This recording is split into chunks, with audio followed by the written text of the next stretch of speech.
Les plats, sur les tables de la salle à manger du bateau de croisière, semblent tout juste avoir été préparés. On dirait que tout le monde vient à peine de partir. Tu paniques et tu te précipites à l'extérieur, sur le pont principal. Des pantoufles et des sandales traînent un peu partout, mais il n'y a personne. Tu te penches par-dessus la rambarde et tu vois que le navire avance toujours. Mais il n'y a pas un seul membre d'équipage en vue.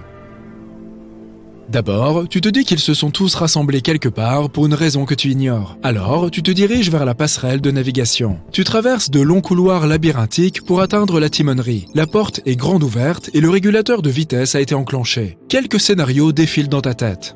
Le scénario numéro 1 est que pendant que tu dormais, tous les autres se sont réveillés et ont décidé de te faire une farce. Ils doivent donc se cacher quelque part sur le navire. Au moment où tu paniqueras parce que tu te croiras seul, ils sortiront tous de leur cachette pour te surprendre. Et il y aura une fête et du gâteau.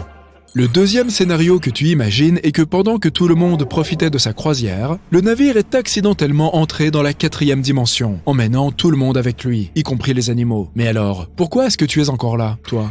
Dans le 3e scénario, les passagers et l'équipage ont trouvé un meilleur bateau et ont décidé d'abandonner celui-ci pour continuer la croisière sur l'autre. Ils ont tout simplement oublié de te le dire. Mais pourquoi n'ont-ils pas emporté leurs affaires et n'ont-ils même pas pris le temps de finir leur repas ? Tu essayes de comprendre comment fonctionnent les commandes. Mais pour toi, tous ces boutons et ces lumières qui clignotent ne forment qu'un immense gadget incompréhensible. Il n'y a pas de manuel, mais il y a une connexion Wi-Fi et elle est assez bonne. Tu démarres ton ordinateur portable pour faire une recherche rapide afin de savoir comment piloter cet énorme véhicule. Tu comprends rapidement que le navire est en pilote automatique. Il est équipé de capteurs capables de détecter les moindres variations de la houle. Tu vas sur les réseaux sociaux pour essayer de contacter quelqu'un, mais ton téléphone n'a pas de signal. Seul ton ordinateur portable est connecté grâce à son câble. Il y a une radio pour contacter le continent. Tu appelles, mais personne ne répond. Soudain, des notifications s'affichent. Tu vois les photos de tes amis qui sont partis en vacances ou restés chez eux, mais il n'y a personne dessus. Tu ne vois que des chambres vides, des paysages désertés. Tout le monde semble avoir officiellement disparu, sauf toi. Tu essayes une dernière fois de contacter quelqu'un, n'importe qui, mais personne ne répond. Tu vérifies l'itinéraire de la croisière et tu découvres qu'il faudra environ 11 jours au bateau pour atteindre le quai le plus proche. En étudiant la carte, tu remarques une petite île isolée. Elle ne se trouve qu'à 4 jours de voyage. Le bateau de croisière se déplace à une vitesse d'environ 20 nœuds, soit à peu près 37 km/h. Tu décides de visiter le navire et d'entrer dans des salles où tu n'as normalement pas accès. Les publicités à la télévision montrent un bateau de croisière entièrement vide, sans personne à bord. Lors d'une croisière de 7 jours, un tel navire utilisera plus de 4080 kg de laitue et 20 400 kg d'œufs. En général, on consomme 2000 steaks et 1000 pommes de terre au four par jour sur une croisière de plus de 1000 personnes. Il y a tellement de nourriture et d'ingrédients sur le bateau que, théoriquement, tu pourrais tenir pendant des années. Tu te rends à la réception et tu saisis le micro qui sert aux annonces officielles. « Il y a quelqu'un ? Vous êtes là ? » Mais personne ne te répond. « Si c'est une farce, ce n'est plus drôle. Vous pouvez sortir maintenant. Je vais aller manger un bout sur le pont. » Tu attends quelques instants, mais en vain. Tu décides de visiter les étages inférieurs du navire. Mais avant de descendre, tu vas jeter un œil à la patinoire. Là non plus, il n'y a personne. Tu enfiles des patins et tu fais un petit tour. Ça fait du bien. Personne n'est là pour t'embêter ou pour te dire quoi faire. Après ça, tu visites la salle de loisirs et tu essayes quelques jeux d'arcade. Comme tu disposes d'une réserve de jetons illimitée, tu joues pendant des heures. Le soleil commence à se coucher, alors tu décides de te servir une boisson rafraîchissante et de profiter du panorama. Tu t'assieds sur le pont supérieur où seuls les passagers les plus fortunés sont autorisés et tu t'installes sur un immense transat. Tout est si calme, tu n'entends que le bruit de l'océan. Tu t'endors et tu ne te réveilles que le lendemain matin à cause du soleil. Tu vas te promener, cherchant quelque chose à faire. Tu attrapes un club de golf et tu commences à lancer des balles. Tu les envoies toutes dans la mer pendant des heures, jusqu'à ce que l'ennui te prenne. Tu t'aperçois que tu t'es laissé distraire et tu décides de te rendre sur les ponts inférieurs. Tu pénètres dans une salle réservée à l'équipage avec une carte d'accès que tu as trouvée par terre. Tu commences à descendre vers le fond du navire. Il fait de plus en plus sombre. L'électricité ne fonctionne pas, alors tu te munis d'une lampe torche et tu explores les salles. Les membres de l'équipage vivent généralement dans des cabines de style dortoir avec des lits superposés. Ils disposent aussi d'un espace commun pour prendre leurs repas et ont accès à certaines activités de loisirs. Les cuisines qui préparent les repas des principaux restaurants sont également situées dans les zones inférieures. Toutes les cabines se ressemblent. Il y a beaucoup de bruit provenant de la salle des machines. Ça te donne la chair de poule. Les tuyaux grincent et les bruits secs se font entendre un peu partout. L'éclairage clignote. Des ombres ont l'air de te suivre lorsque tu te déplaces avec la lampe torche que tu as ramassée dans l'une des salles. Tu as peur. Tu appelles pour savoir s'il y a quelqu'un. Mais tout ce que tu entends, c'est ta propre voix qui résonne dans les couloirs. Tu es perdu. Tu essayes de retrouver ton chemin vers les ponts supérieurs, mais tous ces couloirs se ressemblent. Tu te mets à courir et tu paniques. Tu trébuches sur quelque chose et tu perds ta lampe. Il fait très sombre.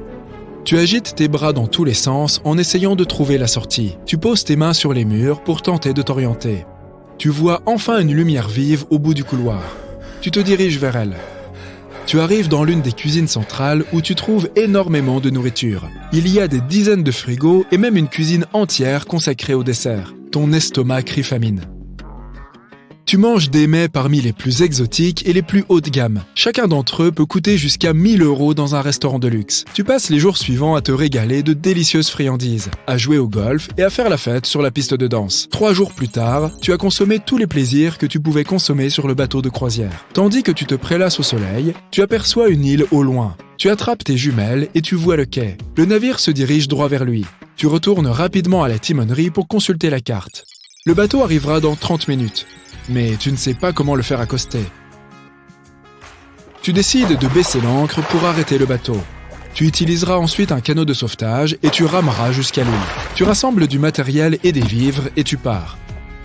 Peut-être que quelqu'un sur l'île pourra t'aider. Tu descends et tu rames jusqu'au rivage. Tu entres dans la ville, mais elle aussi est déserte. Les gens ont abandonné leurs voitures sur les routes au beau milieu de leur trajet. Tu te rends au poste de police dans l'espoir d'obtenir des informations, mais rien. Quelques mois plus tard, tu as exploré l'île d'un bout à l'autre en consommant les réserves du bateau de croisière. Au bout de 5 ans, l'île est entièrement sous ton contrôle et tu as appris à piloter le navire. Tu n'as pas vu une seule personne depuis ce jour déjà lointain. C'est comme si tout le monde avait disparu, littéralement volatilisé. 10 ans plus tard, tu es assis dans la tour radio. Ta barbe est longue et tu as cultivé des champs sur toute l'île. Ça fait 3 ans que tu n'as pas mis les pieds sur le bateau. Soudain, tu captes un signal en morse sur la radio. Quelqu'un sur le continent essaye de te contacter. Tu décides de remonter sur le bateau et de rejoindre la civilisation. Il fait noir. Tu ouvres les yeux et vois une lumière vive.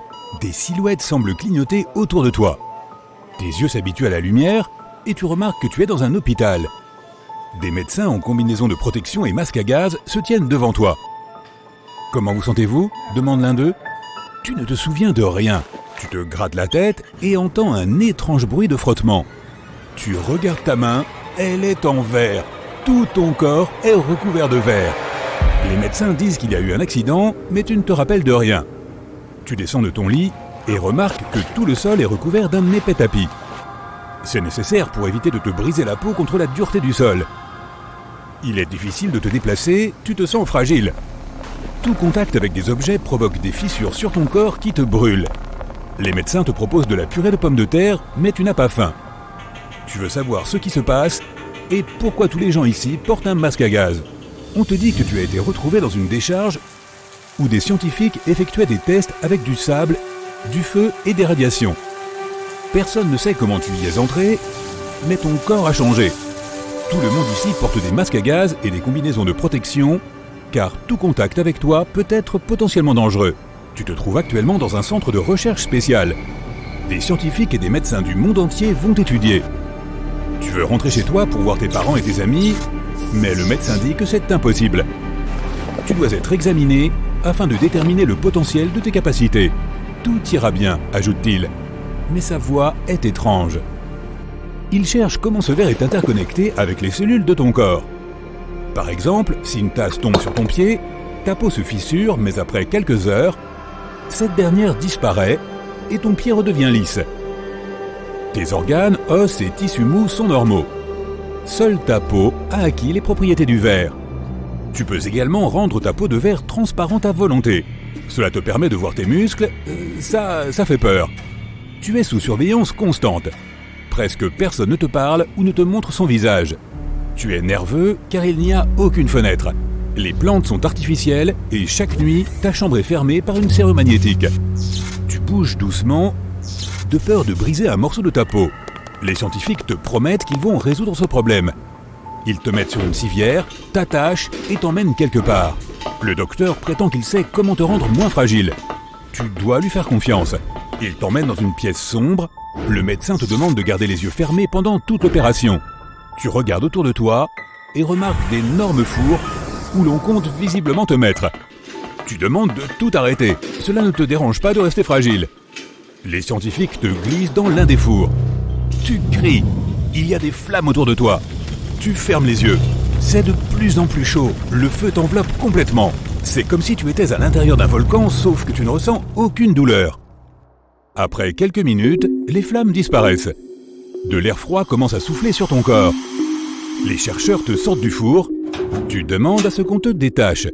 Fais-le toi-même, te répond-on. Tu tends tes muscles et romps facilement les sangles. Tu te tiens debout sur le sol, sentant une force incroyable dans ton corps. Le médecin te dit que tu es maintenant fait de verre trempé. Cela signifie que tu es plus résistant que le béton et certains métaux. Pendant toute la journée, on teste ta nouvelle peau. Tu peux facilement briser des murs et résister à n'importe quel choc. Le feu, les flèches, les coups de marteau, rien n'abîme plus ta peau. À la fin de la journée, on t'accompagne dans ta chambre. À ce moment-là, une alarme se déclenche. Les scientifiques filent en oubliant de fermer ta porte. Tu sors dans le couloir. Tout le bâtiment est éclairé par des lumières rouges. Des sirènes retentissent. Les portes de l'ascenseur s'ouvrent et plusieurs personnes portant des masques à gaz en sortent. Tu te caches dans le bureau le plus proche. Ils passent en courant. Tu regardes autour de toi, tu sembles être dans un laboratoire. Il y a des fioles, des ballons et plein de matériel scientifique. Il y a aussi plein de radiographies sur les murs. Tu trouves une petite lampe de poche et la glisses dans ta poche. Tu remarques alors des documents sur une table.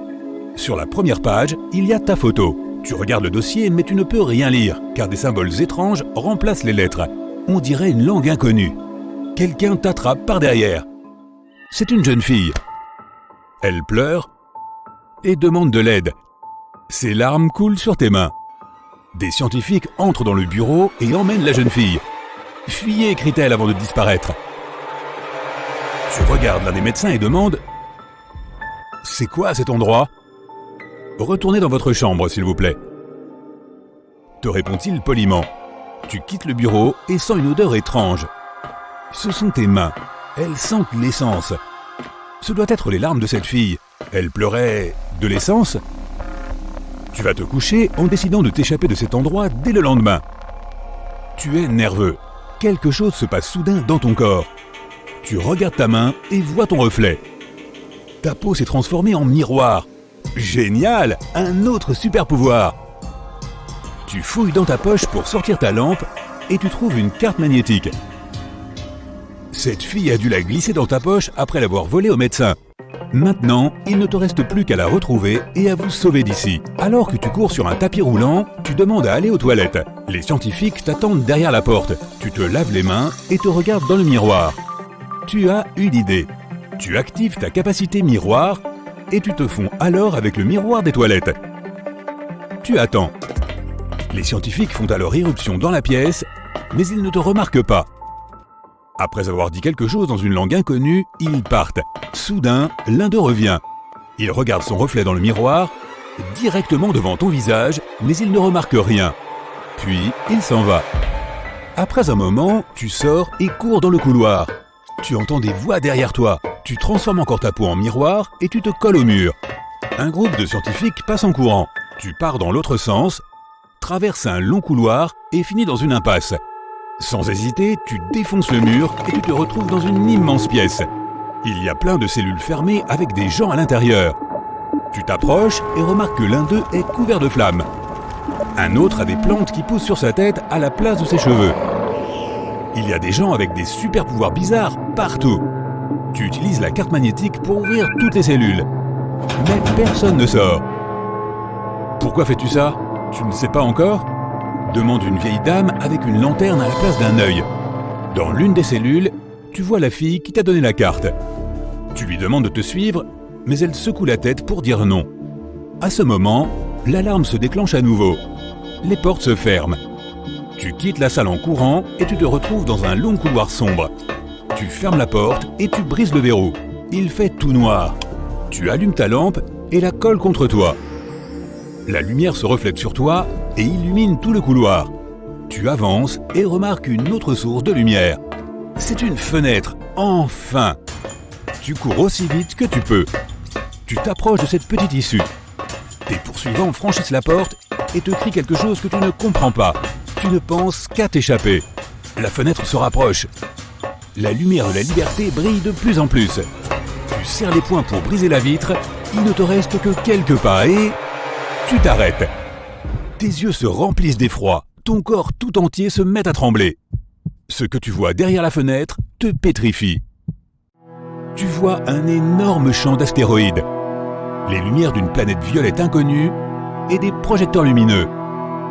Tu réalises alors que tu n'es pas sur Terre, mais dans un énorme vaisseau spatial. Tu es peut-être à l'autre bout de la galaxie. Ces êtres, quels qu'ils soient, t'ont enlevé pour mener des expériences sur toi. Tu es tellement choqué que tu perds connaissance. Il fait noir. Tu reprends enfin tes esprits. Tu vois plusieurs personnes en combinaison de protection. Tu ne sais pas où tu es et tu ne te souviens de rien.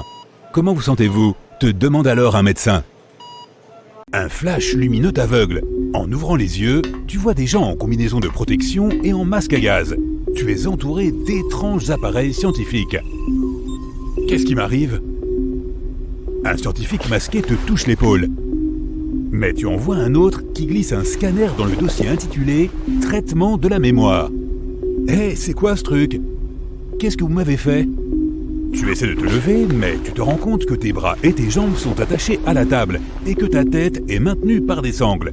La panique t'envahit, mais tu entends alors une voix calme et chaleureuse. « Bonjour, Sky. »« Laissez-moi partir. »« Chut, mon garçon, calmez-vous. Tout va bien. Vous avez eu quelques ennuis hier. Cher collègue, pourquoi l'avez-vous attaché comme ça ? Ce n'est pas un monstre, pas vrai ? » Les scientifiques te libèrent et l'homme en blanc continue de te regarder avec un large sourire. « Je suis le docteur Merville. Je vous assure que vous êtes en parfaite sécurité. Vous avez été victime d'une expérience horrible et nous vous avons sauvé. Et ce verre sur tout mon corps, est-ce que je vais récupérer ma peau ? Bien sûr. Aujourd'hui, mes collègues vont créer un médicament spécial pour vous. Cela va prendre un peu de temps, mais ce soir, vous serez comme avant. Et demain, nous vous aiderons à rentrer chez vous. En attendant, mes collègues vont vous escorter jusqu'à votre chambre. Vous avez besoin de repos. Ouf, on dirait que tu peux enfin respirer. Tu as eu de la chance. Ces gens ne veulent que ton bien. La montre du docteur Merville émet un bip. À plus tard, Sky. En marchant dans le couloir qui mène à ta chambre, tu penses à ta maison et au fait que bientôt, ces scientifiques vont t'y ramener. Ton père doit être fou d'inquiétude, car tu n'es pas rentré à la maison depuis plusieurs jours. Soudain, une grille de ventilation tombe du plafond, directement sur la tête de l'un des scientifiques masqués. Deux inconnus, un homme et une femme, en surgissent. L'homme pointe sa main vers toi. Une boule violette apparaît au-dessus de celle-ci. Ça ressemble à une boule d'énergie. L'homme lance cette boule qui passe devant toi. Tu entends comme une décharge électrique. Tu regardes autour de toi et tu vois que les scientifiques ont des étincelles qui leur sortent des yeux. Leur tête commence à s'agiter, puis elle se détache et tombe sur le sol. Il s'avère que ces gentils chercheurs étaient des robots depuis le début. Qu'est-ce qui se passe ? Non, vous aviez promis de me ramener chez moi. Tu serres les poings pour frapper ces inconnus. Qui êtes-vous et que voulez-vous ? Tu n'as qu'un mot à dire, Claire, et je l'achève. Ce type a l'air balèze. Il semble prêt à en découdre avec toi. Calme-toi, Bob. Écoute, Sky, ils t'ont menti. Je peux t'aider à te débarrasser de ta peau de verre. Tu te souviens de moi ? Non, je devrais. Vous ne m'avez pas l'air très chaleureux. Tu es sûr de voir ces deux-là pour la première fois. Des larmes apparaissent dans les yeux de la jeune fille. Et tu sens une odeur d'essence. Cette odeur te semble familière, mais tu as du mal à t'en souvenir. Fais-moi confiance, on va te montrer.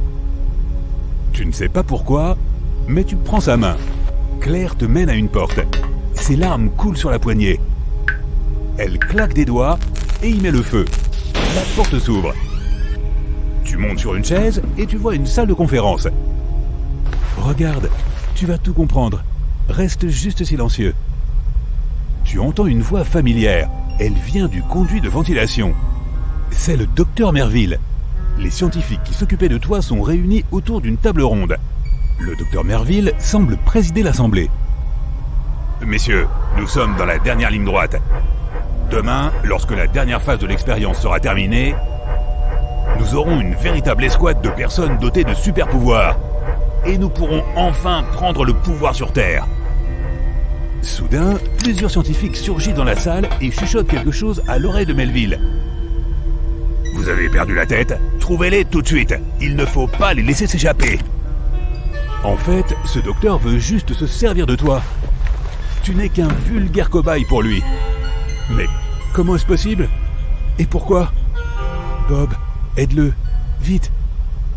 Bob pose la main sur ton front. Ta tête commence à te faire mal, très mal. Tu vois des souvenirs défiler devant tes yeux. Tu te rappelles de la vue depuis le hublot de la station spatiale, de Claire et du fait qu'on te retient ici de force. Claire! Claire! Sky! Nous devons vite retourner sur Terre. Mon père trouvera un moyen d'arrêter le docteur Merville. Je sais comment aller au quai d'embarquement. On pourra voler un vaisseau et rentrer chez nous. Mais d'abord, on doit sauver toutes les personnes retenues ici. On ne peut pas les laisser là. Sky, il y a des milliers de robots ici et nous ne sommes que 3. On n'y arrivera jamais. Mais regardez ce que nous pouvons faire. Bob vient de détruire les robots avec une boule électromagnétique. Et toi, tu as carbonisé ces serrures. Ensemble, on peut unir nos pouvoirs contre eux. Tu as raison, Sky. Nous sommes différents à présent. Claire, tu peux te rendre au centre de contrôle et ouvrir les cellules? Bob et moi allons libérer tout le monde, puis nous irons au vaisseau. Ça marche. Vous avez un plan d'évasion. Mais à peine sorti de la pièce, vous voyez plusieurs dizaines de robots. Ils pointent des blasters sur vous. Vous êtes piégés. Vous pensiez que quelques ados naïfs pouvaient me battre? C'est encore mieux. Nous allons mener la phase finale de l'expérience dès maintenant. La fille sera la première. Tu vois des robots amener un laser géant au labo et le pointer sur Claire. Vous n'avez aucune idée de l'erreur que vous avez commise en décidant d'expérimenter sur nous. Tu essaies de te libérer, mais ta peau commence à craqueler sur tout ton corps. Tu ferais mieux de regarder, Sky. Elle va souffrir à cause de toi. Je t'avais demandé de rester tranquillement dans ta chambre. Tu es furieux. Tes craquelures bleues recouvrent ta peau. Tu déchires les sangles, mais les robots te retiennent. Le docteur Merville allume son canon laser. Il se met à bourdonner. Dans un instant, il ouvrira le feu sur Claire. Ces ados naïfs vont te montrer de quoi ils sont capables. Tu fermes les yeux et tu t'imagines en train de sauter d'un arbre. Ta mère te rattrape dans ses bras et te dit « Tu es mon héros, Sky, tu le seras toujours. » Tu ouvres les yeux. Ton cœur bat très vite et tu parviens à trouver la force de repousser les robots. Aïe! Le laser te fait mal, mais tes fissures guérissent rapidement. On dirait que ton bras droit devient encore plus solide. Qu'est-ce qui se passe? D'où vient cette lumière si brillante? Ton bras se transforme en diamant? Oui. Tu vois les robots se précipiter vers toi, mais tes puissants coups les mettent en pièces. Plus tu t'énerves, plus ton corps se durcit, et plus il se recouvre d'éclats de diamants.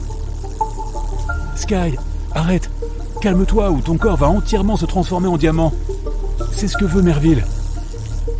Claire a raison. Le plus tes émotions négatives sont fortes, le plus de changements se produisent dans ton corps. Le docteur Merville court vers la sortie. Tu le poursuis, mais il disparaît derrière les lourdes portes. Tu libères tes amis. Sauve les autres avant que les robots ne les atteignent. Je vais aller au centre de contrôle pour ouvrir les cellules. On se retrouve au quai d'embarquement. Claire, fais attention. Je ne me le pardonnerai jamais s'il t'arrive quelque chose. On se retrouvera. Mais comment? Des larmes apparaissent dans ses yeux et elle s'enfuit, laissant derrière elle des gouttes d'essence. Elle s'embrase une seconde plus tard, laissant une trace derrière Claire. C'est comme ça que tu pourras la retrouver. Sky, vite! Bob et toi vous frayez un chemin parmi des dizaines de robots jusqu'aux cellules. Bob, il y en a trop! Touche-la, maintenant! Tu es sûr? Tu touches la boule d'énergie violette avec ta main en diamant. Elle la traverse et se démultiplie. Bob envoie toutes ses boules directement sur les robots, qui s'effondrent tous simultanément. Waouh, c'est génial! Oui, on est des super-héros. Au même moment, Claire court au centre de contrôle. 2 robots bloquent sa route et l'attrapent. Mais les yeux de Claire se mettent à briller. Les yeux des robots s'illuminent aussi, et ils commencent à se battre entre eux. Claire continue son chemin. Elle appuie sur un bouton et le signal « Cellule ouverte » apparaît à l'écran. Bob et toi voyez toutes les portes s'ouvrir dans le couloir. Une vieille dame sort de sa cellule. Elle a une sorte de projecteur lumineux à la place d'un œil. « Grand-mère, vite, on doit s'enfuir !»« C'est mon chien. Viens ici, Sonic. Suivez-moi tous. On va rentrer chez nous. » Plusieurs robots vous attendent dans le couloir. Tu entends ton chien aboyer. Vas-y, Sonic, occupe-toi d'eux. Tu tournes la tête et tu vois ton chien prendre de l'élan, puis sauter sur les robots, se transformant en porc épic volant. Il les renverse tous en roulant sur lui-même. Bon toutou, il n'y a pas à dire, tu portes vraiment bien ton nom. Vous avez presque atteint votre but. Vous arrivez devant une porte gigantesque qui mène au quai d'embarquement. On y est. On forme une super équipe. Mais où est Claire? Peut-être qu'elle a été capturée? On doit faire vite, Sky. Je n'irai nulle part sans elle. Soudain, un bruit terrible te perce les tympans. Tu as mal à la tête, tu te tords de douleur et tu tombes au sol. Le docteur Merville apparaît avec une sorte d'émetteur à la main. Pardon, Sky. Il a suivi les flammes que j'ai laissées pour toi. Vous vous prenez pour des super-héros, hein? Et que pensez-vous de ma dernière invention? Je vous propose un marché. Vous pouvez continuer à lutter, mais je vous ferai mordre la poussière. Ou je laisse tout le monde partir, mais toi, Sky, tu restes avec moi. Sky, ne fais pas ça. On peut faire sauter la porte, puis on trouvera une solution. Tu peux tenter de fuir, mais tout le monde risque de souffrir. Mais si tu te rends, tu ne reverras jamais ta maison. J'accepte. Éteignez ce truc. Tu dois rejoindre le docteur Merville. Et maintenant, tu vas oublier tout ce qui s'est passé. Je vais te transformer en un énorme diamant qui m'aidera à prendre le contrôle total de la Terre. Le docteur Merville appuie sur des boutons et tu te couvres le visage de ta main. À ce moment, un flash illumine tout le couloir. Le rayon se réfléchit dans ton bras en diamant et il revient en arrière, frappant le docteur Merville. Le docteur Merville change soudainement de visage. Il ressemble maintenant à un homme tout à fait ordinaire. Oh, salut tout le monde! Qu'est-ce qui se passe ici? C'est incroyable! On dirait qu'il a perdu la mémoire. Sky, c'est notre chance, cours! Comment pouvons-nous ouvrir cette porte? Soudain, la vieille dame fait un pas en avant. La lumière qui sort de son œil se concentre. Elle fixe la porte et la lumière révèle un passage au travers de celle-ci. Tout le monde franchit la porte. La lumière s'éteint et le passage se referme derrière vous. Maintenant, plus rien ne vous empêche de rentrer chez vous. On rentre à la maison. Maintenant, je dois me souvenir de tout ce que mon père m'a appris. Vous volez à travers l'espace, enfin libre. Bob et Claire sont là et Sonic est couché à tes pieds. Vous avez vu ce qu'a fait notre super grand-mère? Comment avez-vous fait pour nous faire passer la porte? La vieille dame fait un clin d'œil, tout le monde rit. Tu nous as sauvés, Captain Sky. Pardon d'avoir été si lâche. Rien n'aurait fonctionné sans ton aide. Attends, tu as dit capitaine? Mais bien sûr, capitaine, tout le monde est d'accord. Tous tes nouveaux membres d'équipage sourient et acquiescent. Tu es mon héros. Tu ne pensais quand même pas que j'allais te laisser là-bas? Tu t'approches de Claire et l'embrasses sur la joue. Ta main de diamant redevient soudainement du verre. J'ai vraiment envie de retrouver ma peau. Tu as dit que tu savais comment faire? Mon amie est une grande scientifique. Quand nous serons sur Terre, elle t'aidera. J'espère juste que ce n'est pas un robot. Hein? Qu'est-ce que c'est?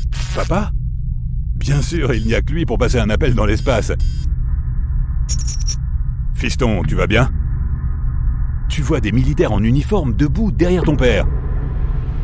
Oui, on vole en direction de la Terre. J'ai tellement de choses à te dire. Je suis heureux de l'entendre, mais tu ne peux pas rentrer sur Terre. L'appel se coupe. Tu paniques et tu te mets à appuyer sur tous les boutons. Papa, attends, pourquoi?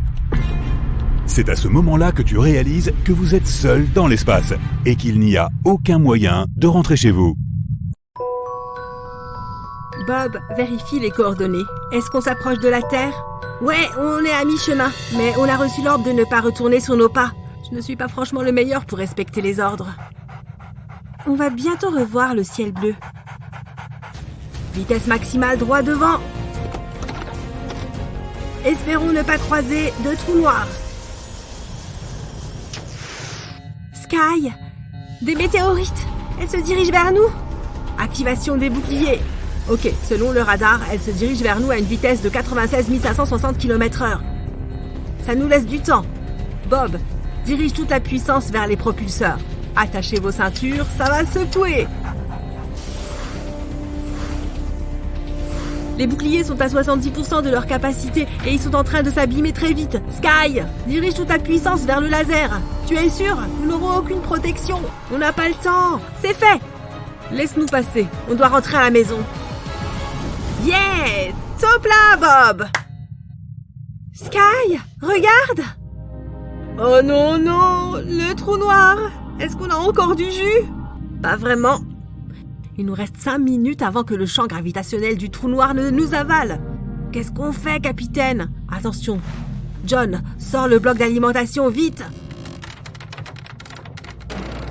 Bob, envoie une boule d'énergie. Claire, prépare-toi pour l'allumage. Allez, allez, allez, démarre. 3, 2, 1, c'est parti. Les moteurs sont allumés. Maintenant, on fonce tout droit. Comment ça se fait que le vaisseau ne bouge pas? C'est trop tard. On est déjà sur l'horizon, le point de non-retour. On n'a pas assez de puissance pour sortir de sa gravité. On est trop proche. Si je me brise à cause des surcharges, ça n'arrivera pas, je suis là.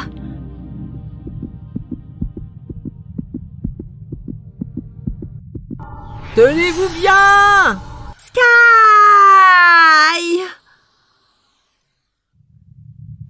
Tout le monde va bien? Grand-mère, fais-nous de la lumière. Ça ne fait pas peur du tout ici. On peut voler vers le futur. Regardez, la lumière de tout l'univers est rétrécie. Grand-mère, essaye de viser ce point avec la lumière, puis allume ton téléport. Nous sommes déjà au cœur du trou noir. Le téléport ne marche pas. Comment va-t-on sortir d'ici? Aucune idée. Je doute que quelqu'un se soit déjà retrouvé dans cette situation. J'espère que quelqu'un répondra à notre signal. Le temps passe à une vitesse différente ici. Une seconde ici correspond à 1 jour, ou même à 1 semaine sur Terre. Des années vont s'écouler sur Terre pendant qu'on est bloqué ici. Qu'est-ce que c'était?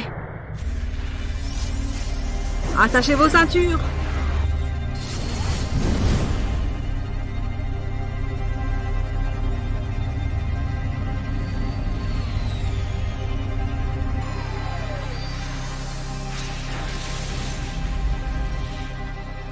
Youpi, les amis, on est sur Terre, on est à la maison.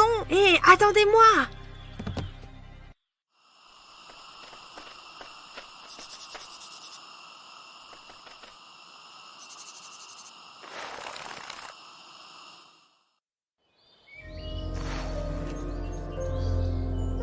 Claire, Bob, grand-mère, John, où êtes-vous?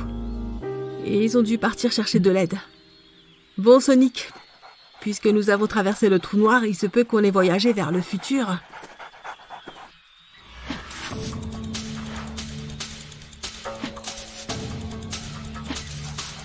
Ouh, bonjour, on est en quelle année? 2250. Quoi? Sonic, on est arrivé vraiment loin. Bob va être super content. Excusez-moi, est-ce que vous avez du pain et de l'eau? J'ai des bananes et des feuilles d'eucalyptus.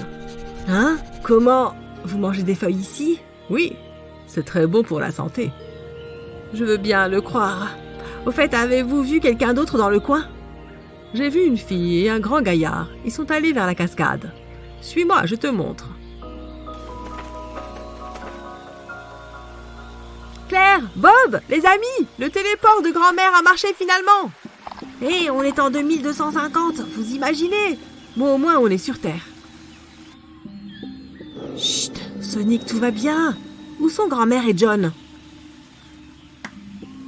se repose là-bas dans la grotte. Dis-moi, comment me rendre à la ville la plus proche? On doit chercher des pièces de rechange pour la navette. Il y a une ville pas loin, mais il va bientôt faire noir. Il vaudrait mieux trouver un abri et attendre demain. C'est trop dangereux. Non, on doit y aller tout de suite.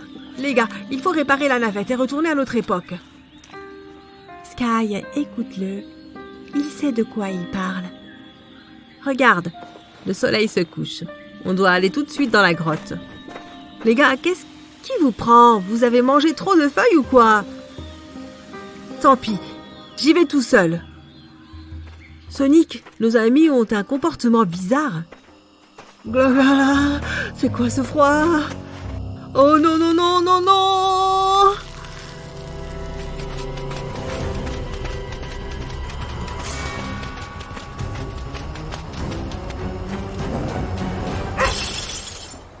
Ouf, vous aviez raison. On doit d'abord explorer l'île. Il fait super froid dehors. Allumons un feu. Claire, tu peux m'aider? J'ai laissé mon briquet sur la navette. Mais tu pleures de l'essence. John, est-ce qu'on peut avoir des brindilles pour le feu? Mais qu'est-ce qui vous prend? Grand-mère, Bob, arrêtez de manger les feuilles. Elles ont un effet bizarre sur les gens. Qu'est-ce qui se passe? Ne me touchez pas! Où sont mes amis? Qui êtes-vous? Et pourquoi la Terre est-elle habitée par des lézards géants? Qui te dit qu'on est sur Terre?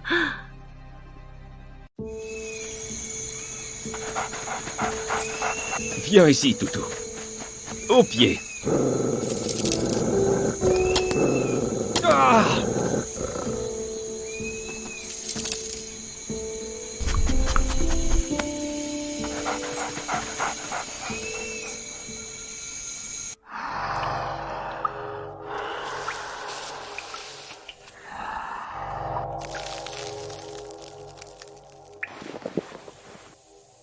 Tu sais, on est amis maintenant. Vraiment, je n'ai jamais eu d'amis. Dis-moi, pourquoi vous êtes tantôt des humains et tantôt des lézards? Et pourquoi votre planète ressemble-t-elle à la Terre, avec la même gravité et les mêmes plantes? Je ne sais pas. Pendant la journée, on est des humains. La nuit, on se transforme en lézard. Dis, à quoi ça sert, les amis? Un ami est toujours gentil avec toi. Donc, laisse-moi partir et je te ramènerai plein de feuilles. Ok, allons-y. Arrêtez. Oh non! Voilà le chef de la planète lézard! Je vais me transformer en humain et prendre ta place pour toujours. Mes amis et leurs super pouvoirs ne vont pas tarder à venir me sauver. J'en doute. Ils sont nos prisonniers et ils ne vivront que jusqu'à la prochaine lune. Passé ce délai, nous serons enfin débarrassés d'eux. Prends ma place si tu veux. Voyons si tu aimes tant être fait de verre. Et je te briserai en un clin d'œil. Ne t'inquiète pas, je trouverai un remède à cette fragilité et je me débarrasserai de cette peau de verre. Encore? Pourquoi ça ne marche pas?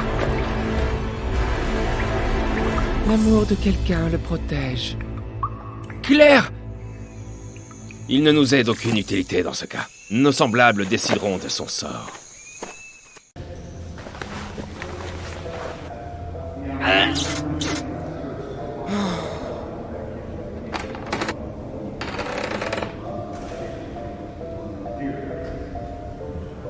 Je n'ai que des larmes ordinaires.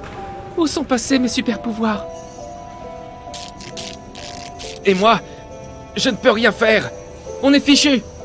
Nous allons trouver une autre solution. Silence ici. Monsieur, il y a une erreur. On est des gens normaux. Nous sommes juste en voyage. D'après la loi, on a au moins droit à un coup de fil, non? C'est ça, oui. Et pourquoi pas 100 balles et un Mars? Vous n'avez qu'un seul droit ici, celui de la boucler.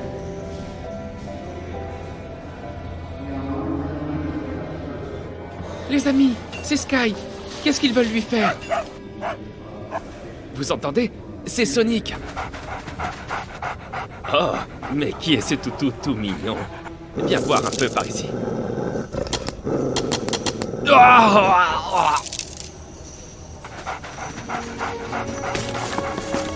Plus vite, Sonic! Plus vite! On doit sauver Sky!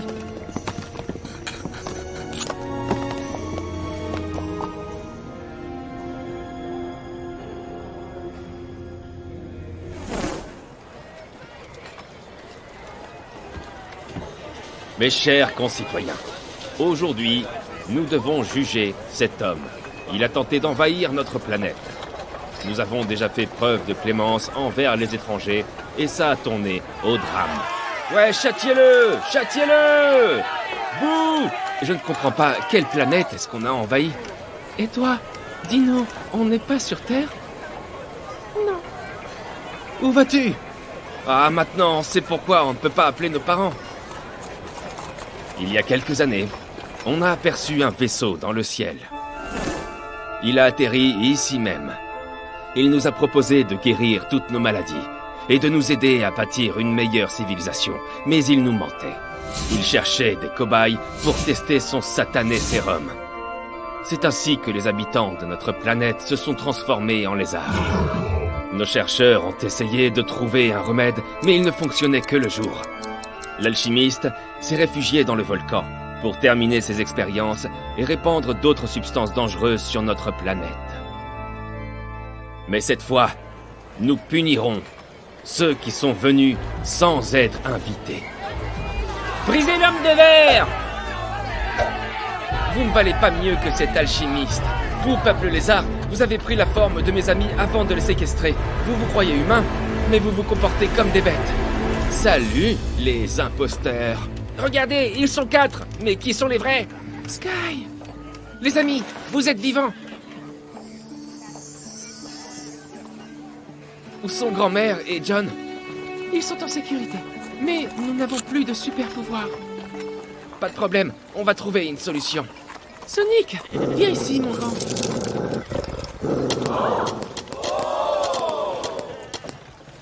L'alchimiste vous a privé de votre humanité, et vous avez le droit d'être en colère. Mais si vous vous comportez comme des animaux, vous détruirez l'humain qui est en vous. Tu as raison, Sky. Nous ne sommes pas des animaux. Nous sommes humains. Nous devons restaurer notre civilisation. S'il vous plaît, pardonnez-nous. Ce n'est pas facile de vivre dans le corps de quelqu'un d'autre. C'est l'alchimiste qui détient l'autre partie du remède. Nous allons vous aider, peuple de Lézardville. Nous allons trouver cet alchimiste et nous récupérerons la deuxième partie de la recette. Vous devez faire vite avant qu'il ne fasse noir. Je vous montre le chemin.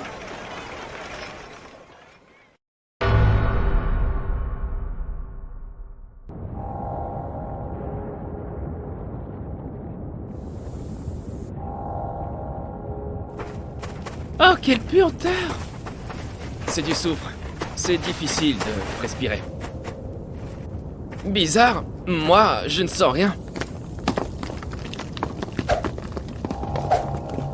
Des sentinelles de pierre! L'alchimiste les a créés pour se protéger. Ça veut dire qu'on est sur la bonne voie.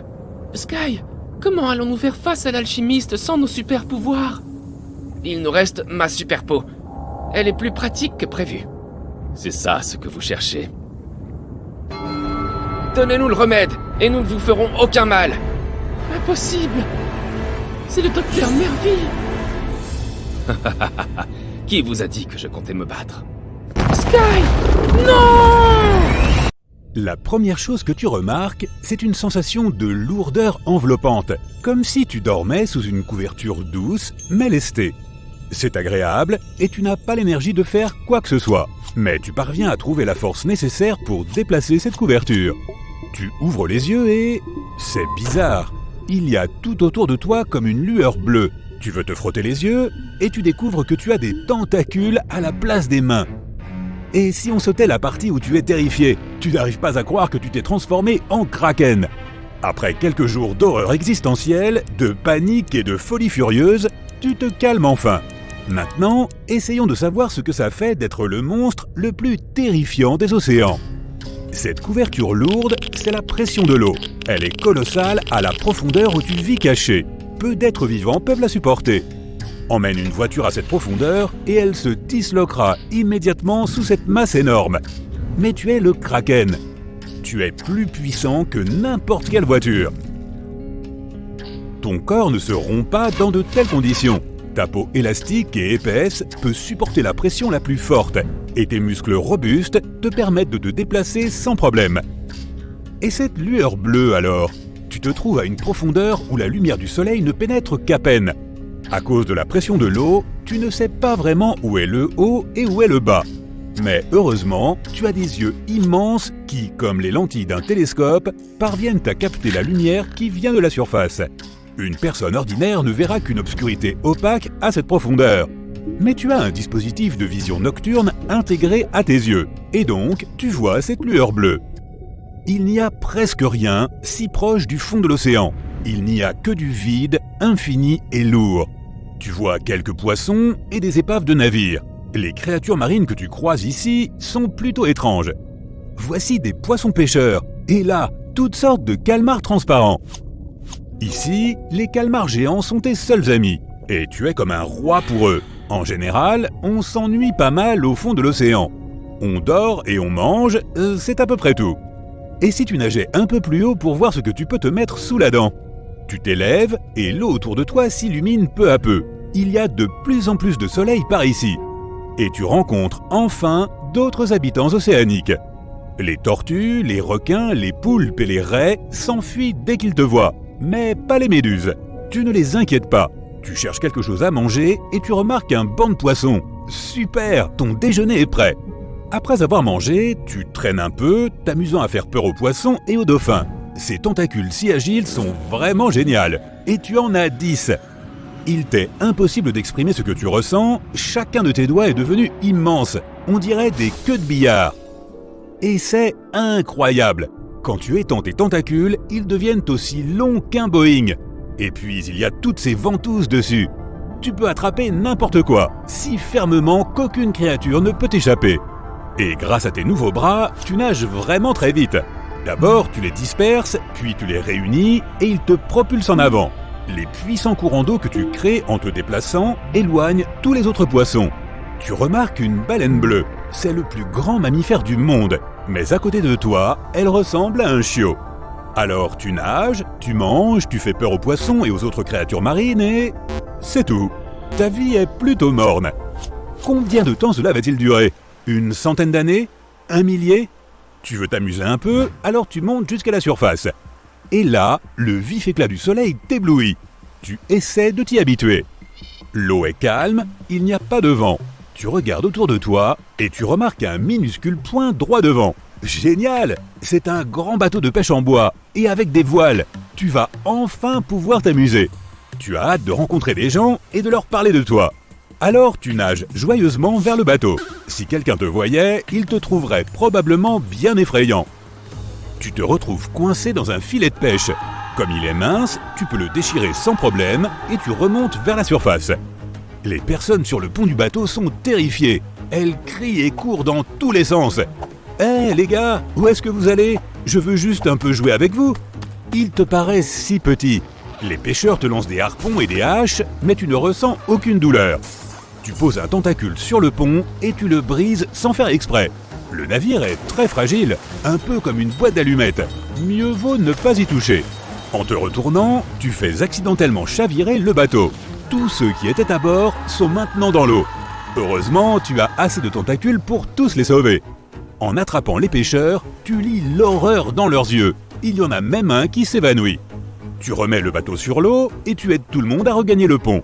Puis tu pousses le navire en direction de la terre ferme. Mais il vaut mieux que les gens sur le rivage ne te voient pas. Ces marins raconteront partout comment ils ont survécu à leur rencontre avec un monstre géant. On dira que tu es terrible, mais personne ne pensera à mentionner que tu les as aussi sauvés. Quelle injustice! Tu retournes dans les profondeurs de l'océan et tu t'endors. Des sons étranges te réveillent. C'est comme de l'eau qui coule d'un robinet dans un évier. Tu ouvres les yeux et tu perçois de faibles éclairs autour de toi. Voilà qui est intéressant. Tu nages et tu te rends compte que c'est un orage qui t'a réveillé. Il semble plutôt violent.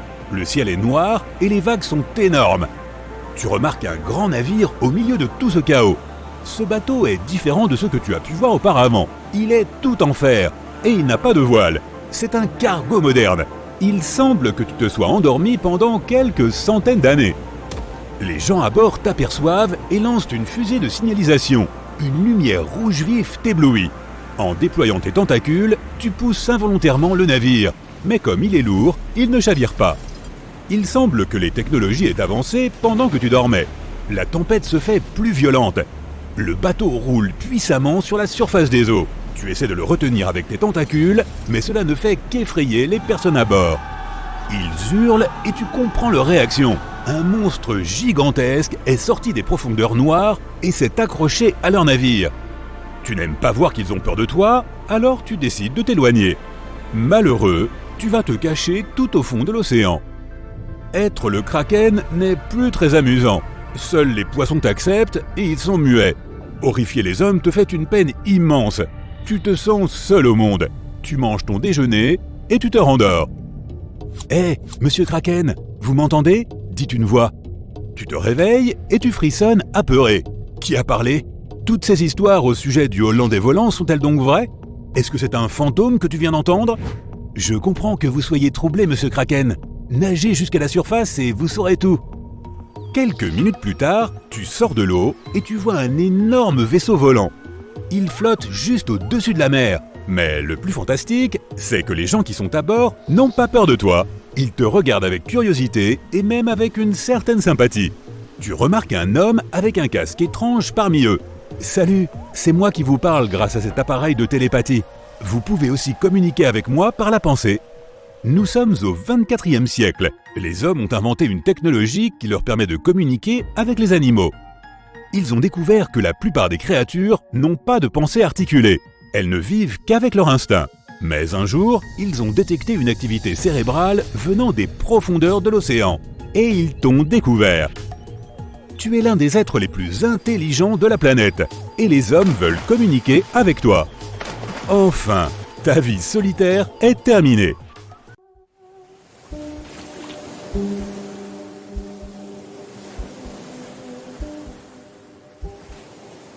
Hé, Mégalodon, je sais que tu es là quelque part. J'aimerais tellement te voir juste une fois. Mec, tu sais, c'est aujourd'hui ou jamais. Et s'il ne m'aimait pas ?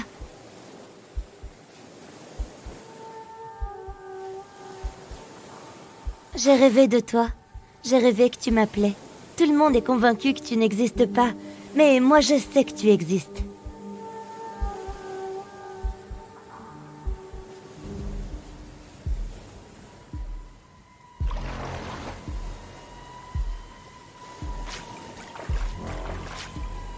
Meg ?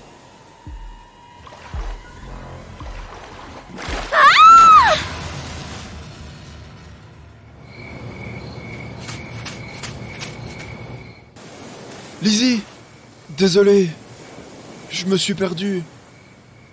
Lizzie!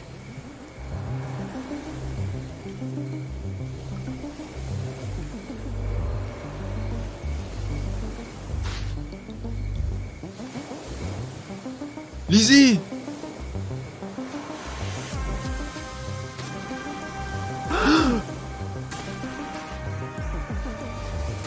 Au secours!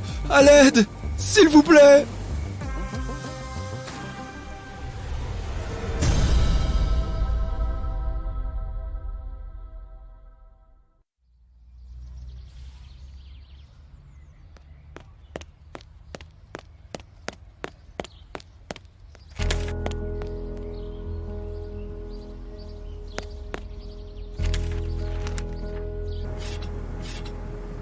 Dana! Arrête d'entrer chez moi comme ça!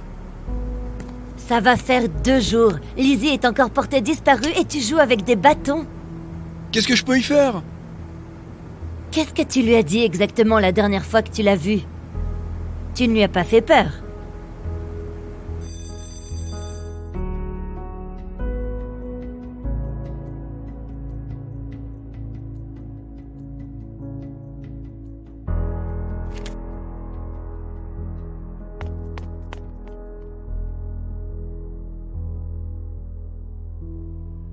On devait se voir là où elle attend toujours Meg. Elle pense qu'il ne s'est pas éteint. Je ne sais pas pourquoi. Qu'est-ce que ça fait dans ta chambre, ça? Elle est où? Je l'ai vu s'éloigner en nageant. Prépare tes bagages. On part à sa recherche. Et laisse tes bâtons, s'il te plaît. Non. J'en ai besoin pour la retrouver.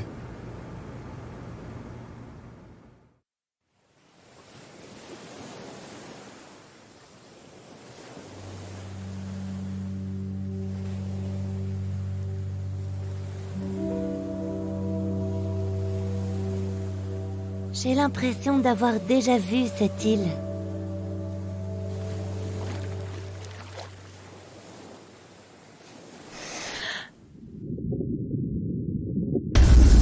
Oh, c'est Meg! Salut Meg! Ah! Tout doux, tout doux. Je ne vais pas te faire de mal. Je suis ton amie. Ne me mange pas, je t'en supplie! Mais attends, tu comprends ce que je dis?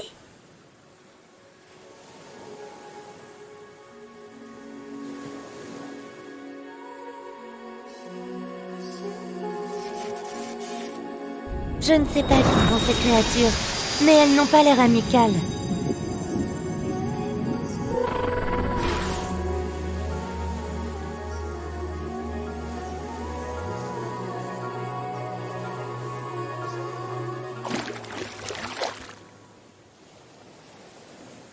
Oh oui, les chaînes!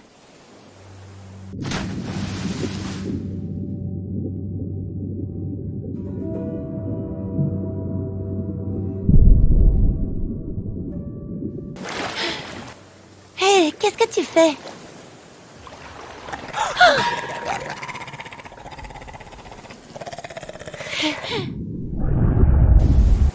Attends! Waouh! Bien joué! Merci d'être revenu me chercher, Meg.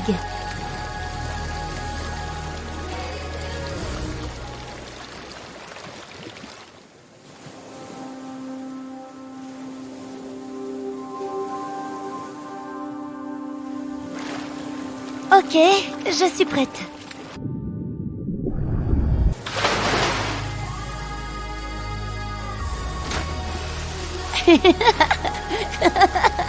C'était vraiment génial.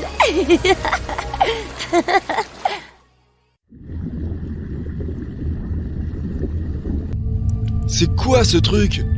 Tu n'avais rien de mieux? Bah bravo. Parle-moi fort. C'est son premier essai. Et elle n'aime pas qu'on la critique. T'es sérieuse? Si on coule, je me venge. Pourquoi est-ce que Lizzie s'en irait à la nage? J'espère qu'elle est sur l'île la plus proche. Je sais pas. Mais on ne rentre pas tant qu'on ne l'a pas trouvée. Vous êtes en couple ou quoi? Burk, j'ose même pas imaginer. N'importe quoi. Le prof de bio l'a trop provoqué avec ses bêtises. On va où? On va sur cette île dont personne ne parle? Non, c'est juste une légende. T'es bête ou quoi? Certaines personnes disent que c'est vrai.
N'importe quoi, c'est des légendes urbaines.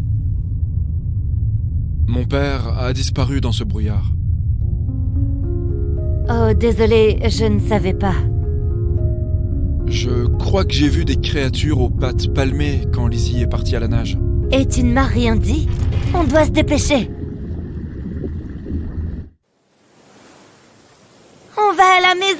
Je dois te montrer à mon prof de bio.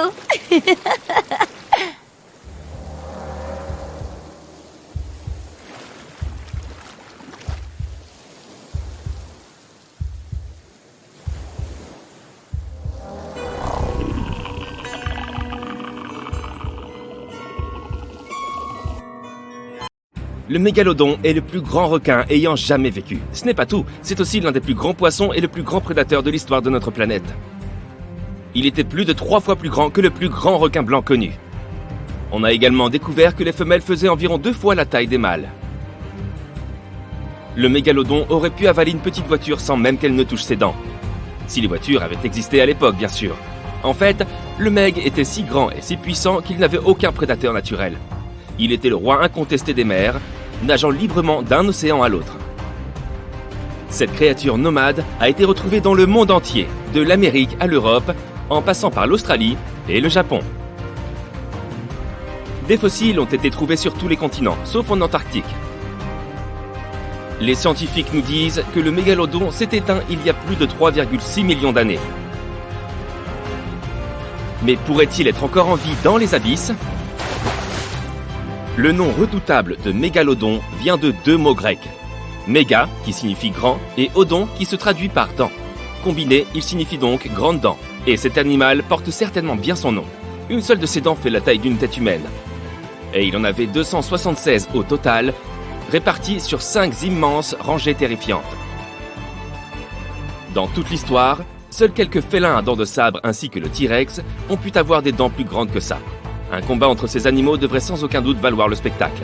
Le mégalodon, disparu il y a des millions d'années, n'a laissé derrière lui que ces énormes dents dont les archéologues modernes ont retrouvé de rares exemplaires.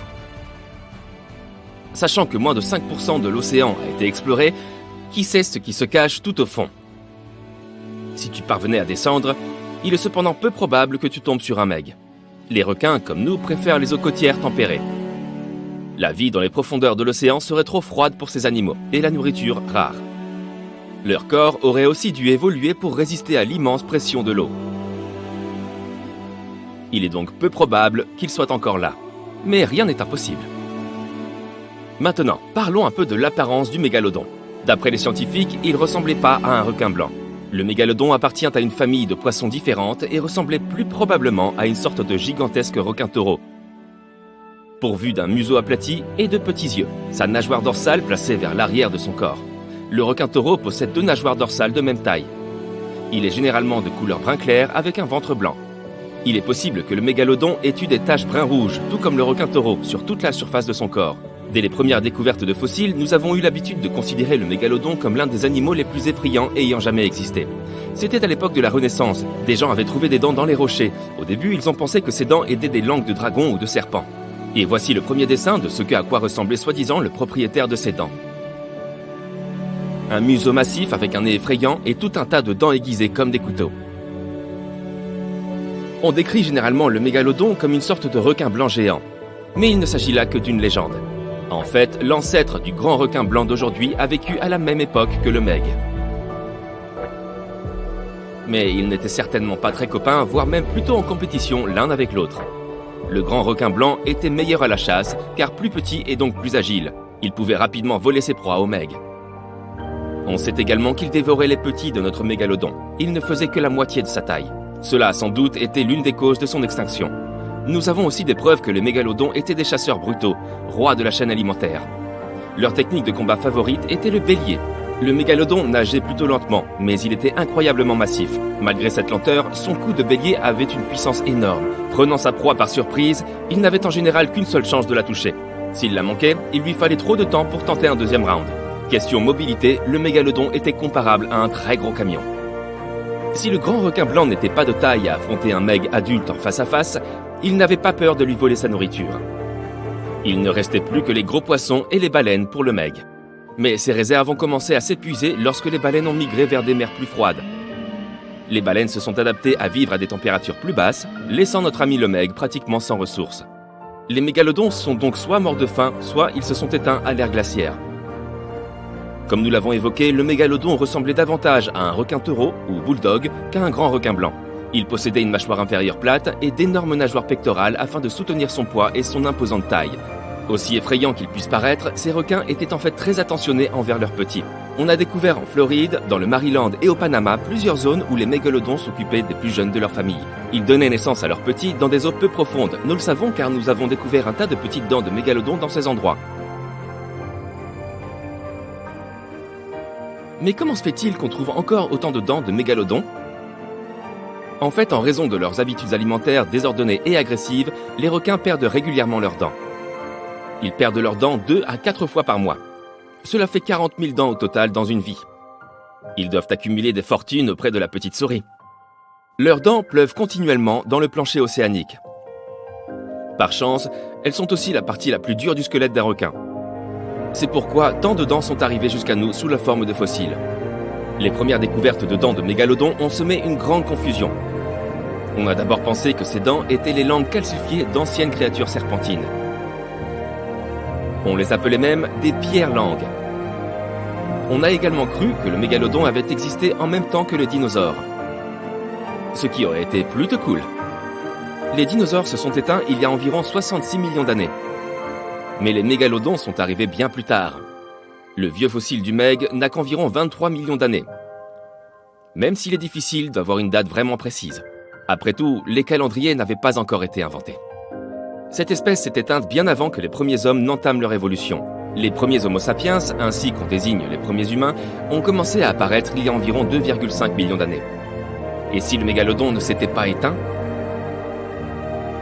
Les populations de baleines ont considérablement diminué à l'époque où il semait la terreur dans les mers. Ils ne disposeraient donc pas de cette ressource en quantité. Les baleines sont également plus intelligentes. Ayant appris au fil du temps de nouvelles manières de se défendre, elles sont ainsi devenues plus difficiles à attraper. On estime que les mégalodons mangeaient environ 12 tonnes de nourriture par jour. Le kraken est un calmar colossal, un monstre marin légendaire. Le plus gros calmar que tu pourrais jamais imaginer. Si ce monstre avait existé, le monde ne serait pas ce qu'il est aujourd'hui. Le kraken possède de puissants tentacules, des muscles robustes dotés de ventouses auxquelles il est impossible d'échapper. Le kraken peut briser un navire en deux, ou simplement le tirer vers les profondeurs. Mais le pire au sujet du kraken, c'est sa taille. Selon de vieilles histoires de marins, sa taille équivaudrait à une dizaine de terrains de football. Mais serait-il habile avec un ballon ? D'après les légendes, ce monstre était si gigantesque que les marins, en le voyant, le prenaient d'abord pour une île. Dans les siècles passés, il aurait été impossible de vaincre une telle bête. Et si le kraken avait bel et bien existé, il aurait pu avoir une progéniture. Oui, dans tous les océans du monde, il y aurait aujourd'hui d'énormes monstres capables de détruire n'importe quel navire. Il serait peu probable que le kraken possède des concurrents. Sa population connaîtrait donc une forte croissance. Étant donné la taille du kraken, il lui faudrait des quantités considérables de nourriture, et les populations des autres grands animaux marins diminueraient sensiblement.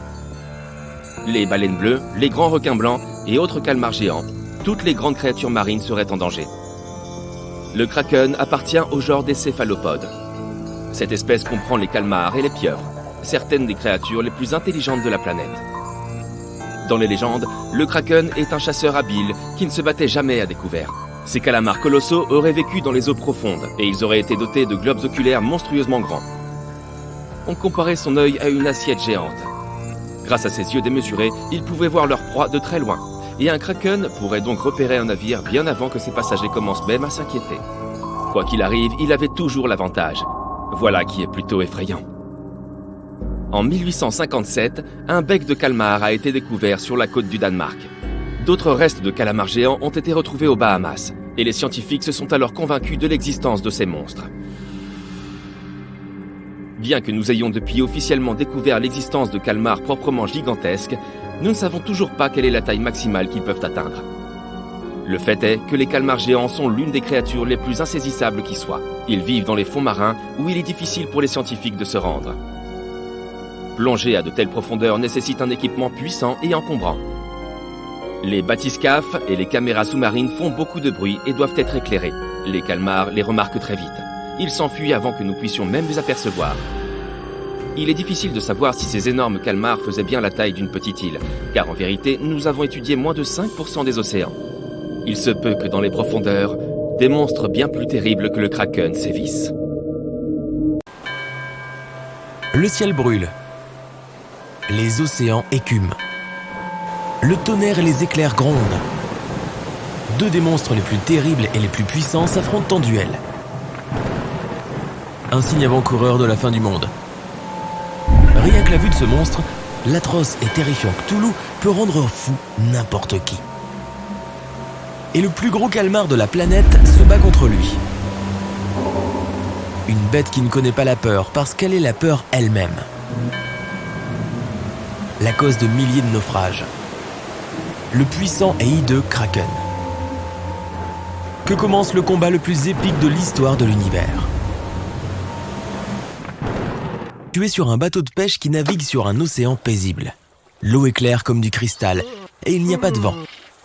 La mer se confond avec l'horizon. La terre n'est pas visible et tu te sens libre. Tu regardes sur le côté du bateau et tu remarques quelque chose d'étrange sous la surface de l'eau. Tu flottes au centre d'un énorme rond noir entouré d'un large champ vert. Qu'est-ce que c'est ? Du pétrole se serait déversé dans l'eau et elle aurait pris cette teinte étrange ? Mais alors pourquoi cette forme est-elle si parfaitement ronde ? Soudain, tu réalises ce que c'est et ton cœur fait un bond dans ta poitrine. Le rond noir n'est autre qu'une pupille au centre d'un énorme œil vert. La chose qui te regarde en ce moment est si grande que ton bateau ressemble à une coquille de noix à côté. C'est le Kraken. Mais ne t'inquiète pas, le monstre n'est pas intéressé par une petite proie comme toi. Le Kraken a coulé des navires pendant des siècles et n'a jamais rencontré la moindre résistance. Des milliers d'épaves gisent au fond de la mer, mais à quoi bon ? Le Kraken aspire à un vrai défi, mais il ne le trouve pas. Le plus grand mammifère de la Terre est la baleine bleue, qui n'est rien de plus qu'un petit poisson pour le Kraken. Même un mégalodon ne tiendrait pas une minute contre la bête tentaculaire au cours d'une bataille. Peut-être faudrait-il chercher un grand monstre au fond de la fosse des Mariannes. Non, la pression est trop forte et il n'y a presque rien qui survive si bas. Mais alors, le Kraken a une idée. Il se rend à l'endroit le plus éloigné de la Terre. Un endroit rarement visité et mal exploré. Cet endroit s'appelle le Point Nemo. C'est là, au fond de l'océan, que se trouve l'ancienne ville de Erlaë. Construite bien avant l'apparition des humains. Et au milieu des ruines endormies, l'énorme et puissant Cthulhu est en train de rêver. Cet ancien demi-dieu repose ici depuis des centaines de millénaires. Pendant tout ce temps, Cthulhu a attendu son heure pour faire des ravages sur la Terre. Il dort, mais même dans ses rêves, Cthulhu communique avec les membres de son culte qui le suivent. Il utilise la télépathie pour pénétrer dans leur esprit et leur faire des choses atroces. Mais tout à coup, le sommeil de Cthulhu est interrompu. Qui ose le réveiller si brutalement ? Cthulhu ouvre ses yeux rouges de colère, envahi d'algues, et voit devant lui un énorme calmar. Le Kraken a enfin trouvé un adversaire digne de lui. Aussitôt, il se jette sur Cthulhu et enroule ses tentacules autour de la tête du monstre. Le combat commence. Cthulhu pousse lourdement sur le fond de la mer et se précipite à la surface, entraînant le Kraken avec lui. Deux monstres géants, plus grands que les plus hauts gratte-ciel du monde, émergent de l'eau. La mer est déchaînée et les nuages s'amassent au-dessus du champ de bataille. Engagé, Cthulhu frappe le Kraken. Mais ce dernier ne semble rien sentir. Des éclairs zèbrent les nuages noirs et tourbillonnants. Cthulhu tente d'arracher les tentacules du Kraken, mais il s'agrippe fermement au monstre vert. Pendant ce temps, tu te rends au Point Nemo pour assister au déroulement de cette épique bataille. Tu dois naviguer depuis la côte du Chili, et des choses étranges s'y passent en ce moment. Des centaines de marins montent à bord de dizaines de navires. Il y a des navires de pêche ordinaires, ainsi que des navires de la marine lourdement armés et chargés.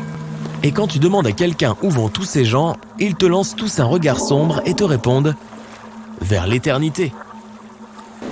Le Kraken prend le dessus, et Cthulhu appelle ses disciples à l'aide. Il espère que les navires pourront l'aider à vaincre son ennemi, mais il faudra attendre 2 jours avant que les premiers n'arrivent de la terre ferme. Cthulhu finit par se défaire du Kraken et le jette dans l'eau. Le calmar attaque à nouveau, mais Cthulhu l'attrape par les tentacules et le soulève au-dessus de sa tête. La foudre frappe le kraken, mais ce n'est qu'une vulgaire petite étincelle pour le monstre géant. Pendant ce temps, les marins médusés se tiennent sur le pont et regardent en direction du champ de bataille. La nuit, ils s'endorment et rêvent tous de l'ancienne cité de Erlai.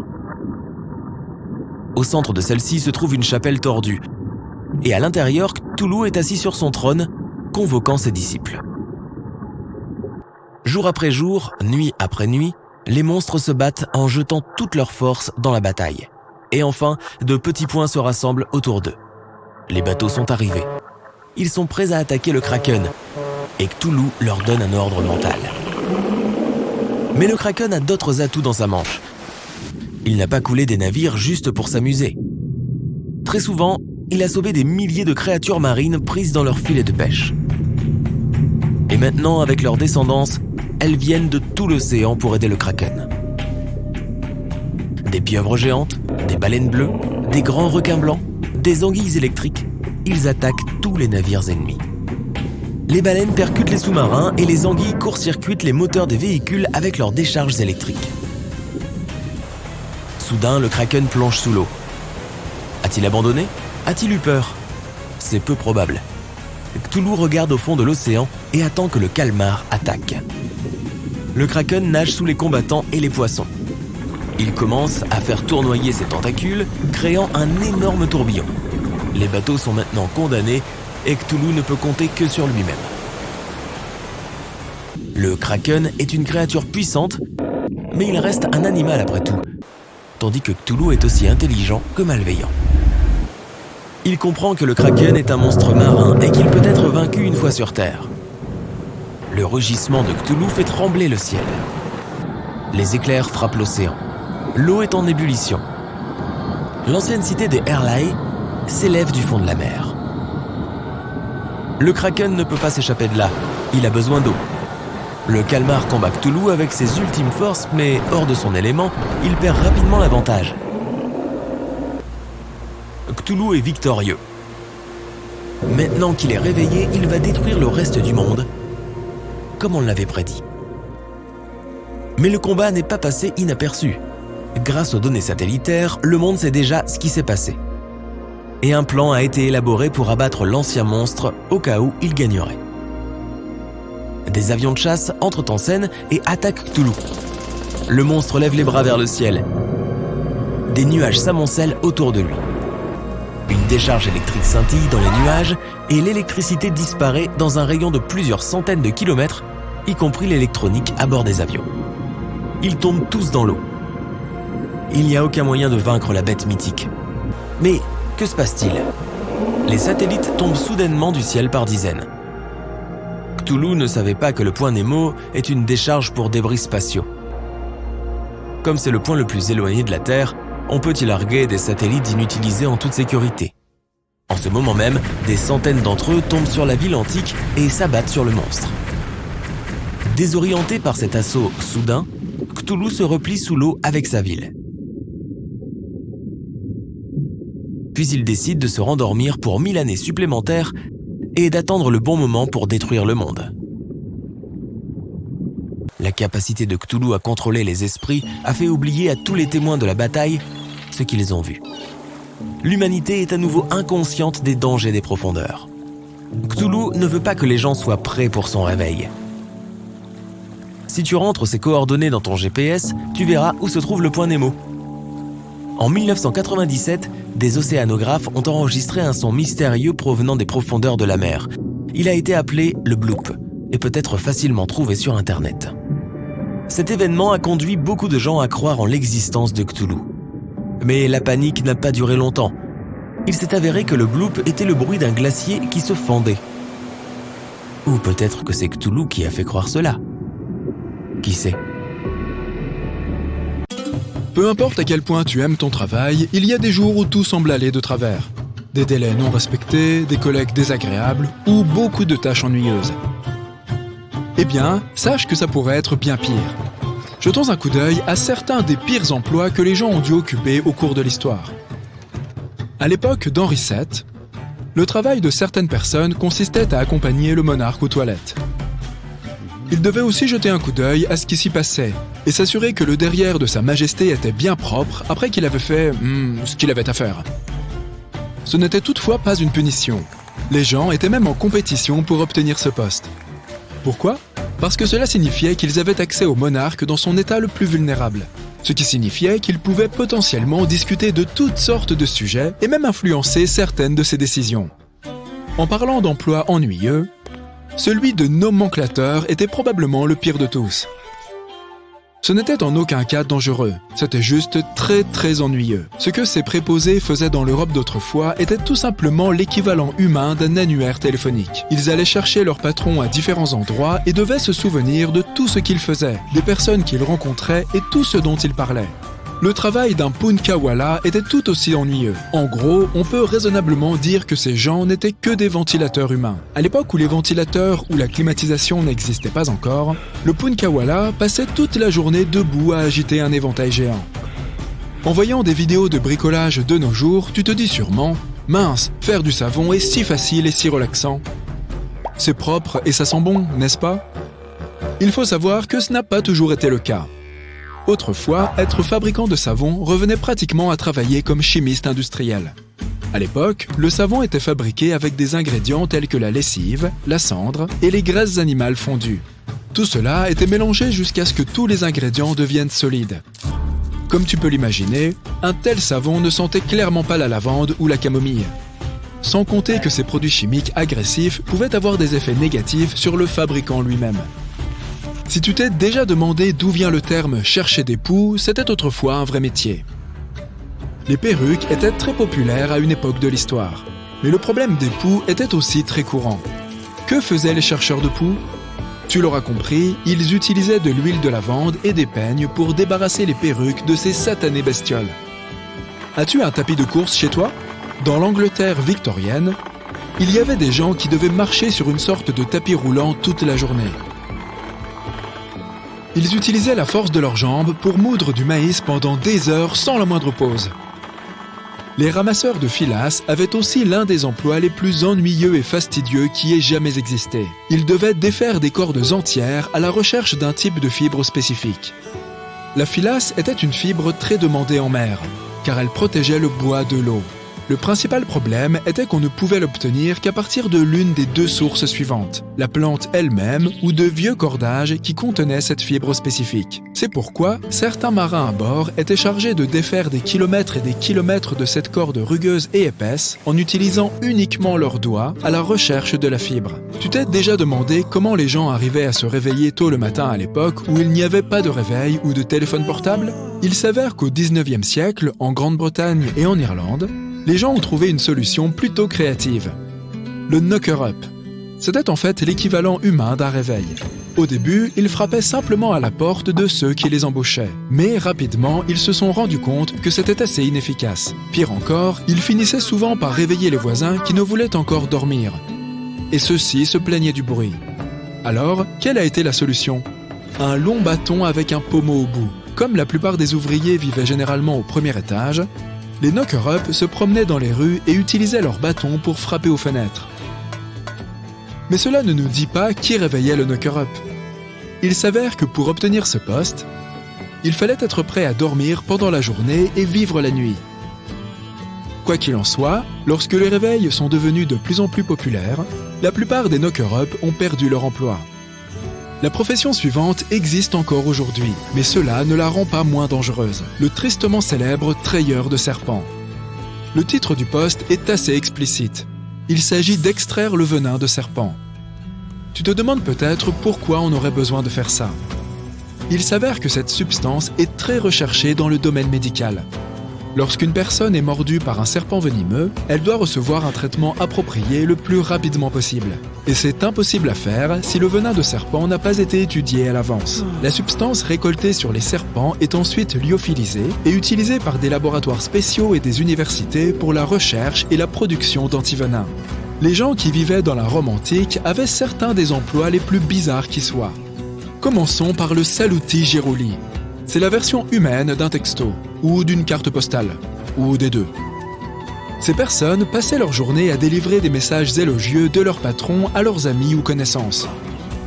Ensuite, il y avait l'ornatrix, qui était en gros l'équivalent du coiffeur moderne.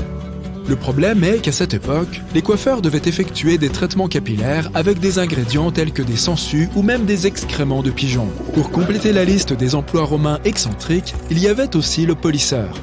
Les Romains étaient très attachés à leur image corporelle. C'est pourquoi ils faisaient appel au service du polisseur qui prenait de la pierre ponce ou un autre matériau abrasif et s'assurait que le corps de ses clients était bien exfolié. Les bouffons de la cour n'étaient pas non plus les plus chanceux. Ils étaient en quelque sorte des comédiens sur commande pour les personnes de haut rang. Ils étaient surtout populaires pendant la période médiévale. Mais leur travail ne consistait pas seulement à raconter des blagues. Selon leur talent, ils devaient aussi inventer des plaisanteries pleines d'esprit, jouer des pièces de théâtre, réciter des poèmes et raconter des histoires, chanter des chansons ou même faire des acrobaties. Toutefois, à l'époque, les gens pensaient que le poste de bouffon de la cour était enviable, car cela permettait de passer beaucoup de temps avec les puissants.